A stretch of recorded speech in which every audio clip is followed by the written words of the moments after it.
మనుష్య కుమారునికి భూమి మీద పాపములను క్షమించుటకు అధికారము కలదు. హల్లెలూయా.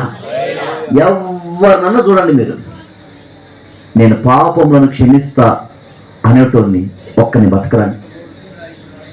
మనం ఎంతో భక్తి చేసినాం కదా పూర్వకాలంలో, మన తాతల కాలంలో, ముత్తాతల కాలంలో ఎన్నో పండుగలు చేసి ఎన్నో భక్తి చేసినాం.